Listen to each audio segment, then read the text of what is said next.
The scent of oil paint and turpentine filled my tiny studio apartment as I stared at the eviction notice taped to my door. 3 months behind on rent. The irony wasn't lost on me. This notice arrived the same day my piece sold for $2.8 million at a private auction in Geneva. Not that my mother would ever know that. Painting won't pay the bills, Alexandra. Her voice echoed in my head, the same words she'd been repeating since I was 16. Look at you, 30 years old, living in a cramped studio, barely making ends meet. Is this what you want from life?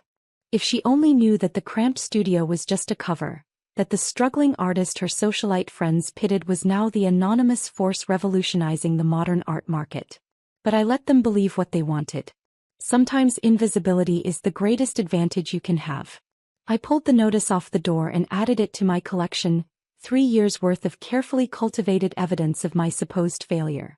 Every bounced check, every late notice, every disappointment carefully archived to maintain the illusion that my mother had been right all along.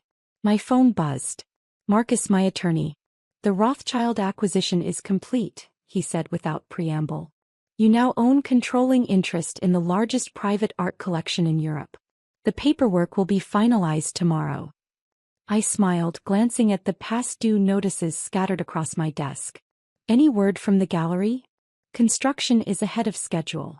The Laurent Gallery will be ready for its grand opening in 3 weeks. Your mother's still on the board of the Arts Council, correct? Yes, I replied, remembering her latest lecture about how I was wasting my talent on experimental nonsense, while her friends' children were becoming doctors and lawyers. She hasn't missed a major gallery opening in 20 years. Perfect, Marcus said. The invitations go out tomorrow. Every major collector, critic, and socialite in the city will be there, including the entire Arts Council. I hung up and walked to my window, looking out at the city skyline. Somewhere out there, my mother was probably at another charity luncheon, lamenting her daughter's poor life choices to her perfectly polished friends. The same friends who had no idea they'd been bidding against me at auctions for years. The real studio, my actual workspace, was in a converted warehouse on the other side of town. 40,000 square feet of state-of-the-art facilities where I created the pieces that sold for millions under various pseudonyms. But this cramped apartment, with its second-hand furniture and careful signs of struggle, this was my masterpiece. A perfect performance of the starving artist my family expected me to be. My sister Caroline called while I was mixing paints. Mom's beside herself, she said, her voice dripping with fake concern. The Laurent Gallery opening is all anyone can talk about, and here you are still peddling your little paintings at coffee shops. Don't you want to make something of yourself? I dabbed blue paint onto canvas, phone pressed between ear and shoulder. Not everyone measures success the same way, Caroline. She sighed dramatically. The Arts Council is calling it the most significant cultural development in the city's history. The mysterious owner has apparently acquired some of the most valuable collections in the world. That could have been you if you'd listened to Mom and taken that gallery management course instead of insisting on following your passion. If she only knew that I own not just the Laurent Gallery, but 6 others across 3 continents. That the mysterious owner she spoke of with such reverence was her little sister, the family disappointment. Maybe I'll stop by the opening, I said casually. See what all the fuss is about. Caroline laughed. In what? Those paint-splattered jeans you always wear? The guest list is more exclusive than the Met Gala. They're not letting in random street artists. I let her words wash over me, thinking about the invitation that would arrive at her house tomorrow. Gold embossed, personally signed by the gallery's curator, requesting the honor of her presence at the most anticipated cultural event of the decade. Later that evening, I drove to my real studio in my actual car, not the rusted Honda my family thought I still owned, but a sleek custom-made Mercedes. The security system recognized me immediately, steel doors sliding open to reveal my true world. Inside, massive canvases lined the walls, each worth more than my mother's house. In the center, my latest installation piece was taking shape, a commentary on perception and reality that would debut at the gallery opening. The irony made me smile. My phone buzzed again. This time it was Thomas, my head curator. The Times wants an interview with the owner, he said. They're running a feature on the gallery opening. What should I tell them? The usual, I replied. The owner prefers to remain anonymous, letting the art speak for itself. And what about the opening night? You know you'll have to be there. I walked to the window, watching the sunset paint the sky in shades of gold and purple. Oh, I'll be there. Just not as who they expect. The next morning I met with my team to review the final preparations. The gallery was a masterpiece in itself, 9 stories of steel and glass, designed by the world's top architects. Every detail had been carefully considered, from the lighting to the acoustic engineering. Sarah, my PR director, spread out the guest list on the conference table. The Arts Council members are all confirmed, including your mother. She's bringing her usual circle. I nodded, scanning the names. All the people who had dismissed me, doubted me, pitted me over the years. They would all be there, dressed in their finest, eager to curry favor with the mysterious billionaire who had taken the art world by storm. The reveal needs to be perfect, I said. Not just for me, but for every artist who's ever been told their dreams weren't practical enough. Later that day, I visited my mother for our weekly dinner, a tradition she insisted on maintaining to keep me connected to reality. Her reality, of course. The maid let me in, trying not to stare at my deliberately casual clothes. In the dining room, my mother sat at the head of the table, perfectly coiffed as always. "Alexandra," she said, disapproval evident in her tone. "Couldn't you have dressed properly for dinner?" I took my usual seat, the one furthest from her. "Sorry, Mom. Been painting all day." She pressed her lips together. "Yes, well. Speaking of which, have you given any more thought to that teaching position at the community center? It's not much, but at least it's steady income." Before I could answer, she continued. "Oh, and did you hear about the Laurent Gallery? Martha Williams' daughter is handling the catering. Now that's a sensible career in the arts." I hid my smile behind my water glass. Martha Williams' daughter had indeed gotten the catering contract from me, though she didn't know it. "The opening's in 3 weeks, my mother continued. "The whole city's talking about it. The owner is supposedly some European billionaire with impeccable taste. That's what happens when you approach art as a business, not just throwing paint at canvas and hoping something sticks." I thought about the contracts in my office safe, the acquisition papers for her favorite galleries in Paris and London, the international art funds I controlled through a network of holding companies. "Maybe things will work out for me too, Mom," I said quietly. "You never know." She patted my hand condescendingly. "Of course, dear. Now about that teaching position." As I drove home that night, I thought about the upcoming opening. About the moment when everything would change. Not just for me, but for every parent who ever told their child that art wouldn't pay the bills. The invitations went out the next morning. I imagined my mother's face when she opened the heavy cream envelope, saw her name embossed in gold leaf. The same envelope was being delivered to every member of her precious Arts Council, every socialite who had ever whispered about poor Alexandra, still struggling with her art while her peers climbed corporate ladders. Little did they know I owned the ladders. The weeks leading up to the gallery opening felt like watching dominoes being meticulously arranged, each piece placed perfectly for the moment they would all fall. My mother's reaction to the invitation was exactly as I'd predicted. "Alexandra," she burst through my studio door without knocking, waving the cream envelope like a victory flag. "You'll never believe it. The Laurent Gallery, we've all been invited. The entire Arts Council." I looked up from my canvas, carefully maintaining my practiced expression of mild interest. "That's nice, Mom." "Nice? It's extraordinary. Do you know how exclusive this opening is? The mysterious owner has apparently spent billions acquiring some of the most significant private collections in modern art. Everyone who's anyone will be there." I wiped paint from my hands with a cloth that had seen better days. "Sounds fancy."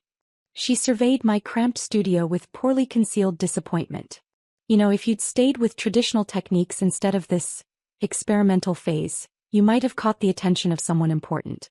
The Lawrence curator is known for discovering new talent."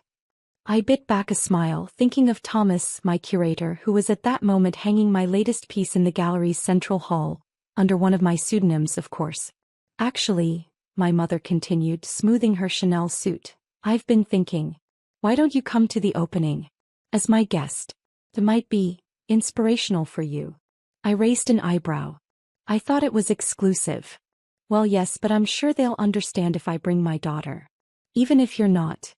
She gestured vaguely at my paint-splattered workspace, "quite at their level. Yet."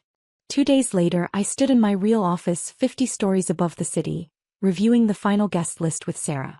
The wall of windows offered a perfect view of the Loron Gallery, its glass facade gleaming in the afternoon sun. "Your mother's already called 3 times to confirm her +1, Sarah said, amusement dancing in her eyes. "She's quite insistent about having her struggling artist daughter attend." I smiled, remembering the conversation from my studio. "Let's make sure she gets what she wants." "And the seating arrangement?" I pointed to the floor plan spread across my desk. "Put her at table 1 right in front. I want her to have the perfect view when everything unfolds." My phone buzzed, Caroline calling again. I put it on speaker as I reviewed the opening night schedule. "Mom says you're coming to the Loron opening," she said without preamble. "Please tell me you're not wearing those awful paint-stained jeans." "I'll dress appropriately, Caroline." "You better. This isn't one of your coffee shop art shows. These are serious collectors, real players in the art world." I glanced at the latest acquisition report on my desk. $127 million for a private collection in Dubai, signed off that morning. "I understand the difference." "Do you?" She sighed. "Just try not to embarrass Mom. She's worked so hard to build her reputation on the Arts Council. The last thing she needs is her daughter showing up looking like a street artist." Sarah rolled her eyes as she gathered her papers. Everyone on my team knew the truth, had watched me build my empire from the ground up. They found my family's attitude alternately amusing and infuriating.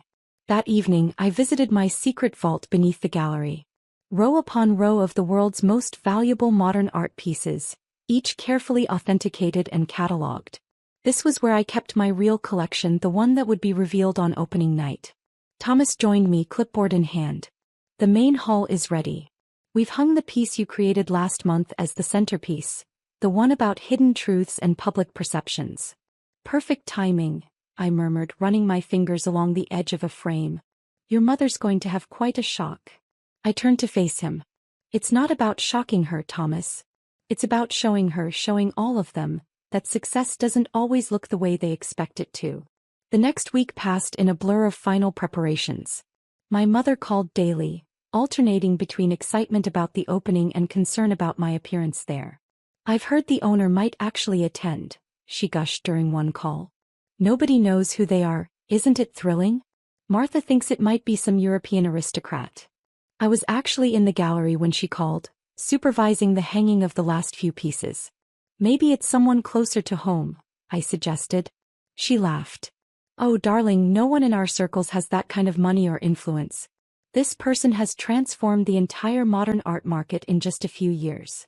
3 days before the opening, I received another call, this time from my father. He'd left when I was 12, starting a new family and barely maintaining contact. Now he was suddenly interested in reconnecting. "I heard about the Loron opening," he said, his voice overly casual. "Your mother mentioned you'll be there." "As her guest, yes." "Well, I was thinking of attending myself. Important connections to be made at these events. Maybe we could." He cleared his throat. "Maybe we could talk about your future. I know some people in the art world." I thought about the dossier on my desk, a complete analysis of his failing investment firm, the mounting debts he was trying to hide from his new family. "I'll be pretty busy that night," I said. "But thanks for thinking of me." The day before the opening, I visited my cramped studio one last time. This small space had served its purpose well, maintaining the illusion my family needed to believe.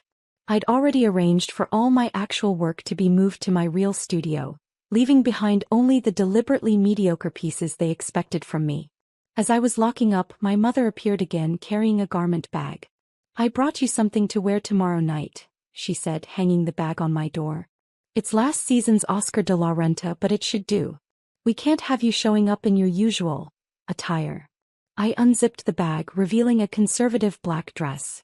"Thanks, Mom, but I've already got something picked out." She pressed her lips together. "Alexandra, please. This is important. The Loron Gallery opening isn't just another night. This is a chance to see how successful people operate in the art world. Maybe it will finally help you understand why I've pushed you so hard all these years." I looked at her, really looked at her, wondering if she'd ever understand that I had succeeded not despite ignoring her advice, but because of it. "Trust me, Mom," I said softly. Tomorrow night will be educational for everyone. That evening I went to my real penthouse. Not the studio apartment my family thought I lived in, but the two-story residence atop one of the city's most exclusive buildings. My dress for the opening hung in my closet, custom-made by a designer who knew exactly who I was. As I stood at my window watching the city lights flicker to life, I thought about the journey that had brought me here. About the years of hiding my success, of letting them believe I was struggling, of building something extraordinary in the shadows of their disappointment. Tomorrow everything would change. The Loron Gallery would open its doors, and the art world would finally meet its mysterious owner. My mother would finally understand that her daughter hadn't been wasting her life, she'd been revolutionizing an entire industry. But first I had one more role to play, the struggling artist, brought along as her mother's embarrassing plus one. The dominoes were set. In less than 24 hours they would begin to fall. The day of the gallery opening dawned clear and crisp. I woke in my penthouse at 5 a.m., hours before my mother would expect her struggling artist daughter to surface. The wall of windows in my bedroom offered a perfect view of the Loron Gallery, its steel and glass facade already gleaming in the early morning light. My phone buzzed with messages from the team. Everything was in place. The catering staff had arrived, the security details were positioned, and the guest list had been finalized. In a few hours, the city's elite would gather to witness what they thought was just another gallery opening. They had no idea they were about to attend the most dramatic reveal in the art world's recent history. At precisely 10 a.m. my mother called. "Alexandra, please tell me you're awake and preparing. This isn't one of your casual art shows where you can just throw on whatever and show up." I glanced at my reflection in the mirror, already perfectly groomed. "I'm up, Mom." "Good. I'll send a car to your apartment at 6. The opening starts at 7 and we absolutely cannot be late. The Times is covering this and the whole Arts Council will be there." I smiled, thinking of the newspaper's real headline already set for tomorrow morning. Art world shocked, reclusive Loron Gallery owner revealed as local prodigy. "Don't worry, Mom. I wouldn't miss this for anything." At 5:45 p.m., I arrived at my studio apartment one last time, dressed in deliberately casual clothes. The Oscar de la Renta my mother had brought hung untouched on the door. Instead, hidden in a garment bag was my real outfit for the evening, a custom-made gown that cost more than this entire building. Right on schedule, my mother's car arrived. I got in, greeting her with the same slightly distant smile I'd perfected over years of these interactions. "Oh, Alexandra," she sighed, eyeing my appearance. "Please tell me that's not what you're wearing." I patted the garment bag beside me. "I'll change at the gallery." She pressed her lips together but said nothing. The drive was filled with her nervous chatter about who would be there, which critics were attending, how much influence the mysterious owner wielded in the art world. We pulled up to the Loron Gallery at 6:30 p.m. The building rose before us like a crystal palace, its 9 stories of artfully engineered glass and steel glowing from within. A red carpet led to the entrance where photographers were already gathering. "Remember," my mother whispered as we stepped out, "try to be discreet. These people are very important in the art world." If she only knew that most of them worked for me. Inside, I excused myself to change, making my way to the private elevator that would take me to my office suite at the top of the building. Thomas was waiting. "Everything's ready," he said, handing me a tablet showing security feeds from throughout the gallery. "Your mother's been seated at table 1 as requested. Your sister just arrived with her husband and your father's trying to network with anyone who'll listen." I nodded, slipping out of my casual clothes and into the gown, a masterpiece of midnight blue silk and subtle crystalline details that had been crafted specifically for this moment. "The reveal is set for 8:30, Thomas continued. "After the initial reception and just before dinner. Your speech is loaded on the teleprompter, though I doubt you'll need it." I checked my reflection one final time. Gone was any trace of the struggling artist they thought they knew. In her place stood someone else entirely, the woman who had quietly transformed the modern art world.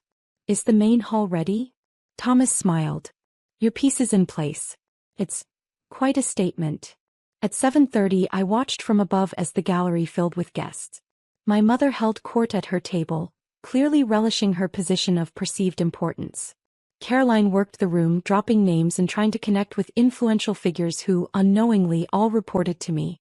The initial presentations began at 8 o'clock, a series of carefully orchestrated speeches about the gallery's vision and impact on the art world. I could see my mother beaming as her friends whispered and pointed at various pieces, all while wondering about my conspicuous absence. Finally, at 8:25, Thomas took the stage. "Ladies and gentlemen, thank you for joining us on this historic evening. As you know, the Loron Gallery has transformed the modern art landscape under the guidance of a visionary collector and artist who until now has chosen to remain anonymous." The room hushed. I stepped into the private elevator that would take me to the main floor. Tonight that changes. Tonight we finally introduce you to the person who has not only created this space but has also become one of the most influential figures in contemporary art. I could see my mother leaning forward in her seat, probably already composing the social media posts she'd make about being present for this moment. The elevator doors opened silently behind the stage. "Please welcome," Thomas continued, "the owner and creative director of the Loron Gallery, and the artist behind many of our most celebrated works." I stepped out into the spotlight. "Alexandra Loron." The silence was absolute. Then came the gasps, the murmurs, the sound of glass shattering as my mother's champagne flute slipped from her hand. I walked to the microphone, my heels clicking against the marble floor. "Good evening, everyone. Welcome to my gallery." The look on my mother's face was indescribable, a mixture of shock, disbelief, and dawning comprehension. Caroline had gone pale, her husband physically supporting her as she swayed in her seat. "Some of you know me," I continued, "or think you do. You know the version of me that worked in a small studio, that struggled to sell paintings in coffee shops. What you didn't know was that while you were pitying my choices, I was building this." I gestured to the space around us. "Every piece you've admired tonight, every collection you've discussed, every acquisition that made headlines, that was all me. The struggling artist you dismissed? She owns not just this gallery, but 6 others across 3 continents." My father had moved toward the exit, but my security, had already closed the doors. "I let you believe what you wanted to believe," I said, my voice carrying clearly through the silent room. "I let you think I had failed because sometimes the greatest power comes from being underestimated." I turned to face the main hall where my latest installation hung, a massive piece titled Perceptions, made up of thousands of small mirrors arranged to create a larger image. From a distance, it showed a simple artist's studio. But up close, each mirror reflected a piece of my empire. "Tonight isn't just about revealing who I am," I continued. "It's about challenging what we think we know about success, about art, about power. And most importantly, it's about showing that sometimes the people you dismiss might just be the ones making history." The room erupted in applause, genuine from those who didn't know me, stunned and mechanical from my family. My mother sat frozen, tears streaming down her face as she stared at the daughter she thought she knew. As I stepped down from the stage, Thomas announced dinner would be served. The crowd began to move, but my mother remained seated, still staring. I walked to her table, stopping beside her chair. "Art won't pay the bills?" I said softly. "Mom, it bought the building." She reached for my hand, her fingers trembling. "Alexandra, I don't understand. All this time I was exactly who I always said I was, an artist. You just couldn't see it because it didn't fit your definition of success." The rest of the evening passed in a blur of congratulations, interviews, and watching my family try to process their new reality. Caroline attempted to explain to anyone who would listen that she'd always supported my art. My father tried desperately to schedule a meeting about family investment opportunities.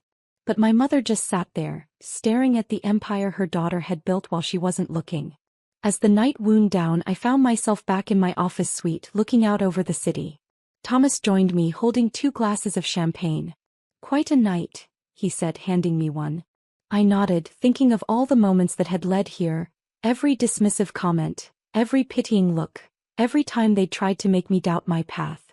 "You know what the best part is?" I said, watching the city lights twinkle below. "Tomorrow they'll all finally understand that success doesn't always look the way they expect it to. And maybe, just maybe, some other artist out there will hear this story and realize they don't need anyone's permission to build something extraordinary. The Loron Gallery still stands as a testament to that truth." And my mother?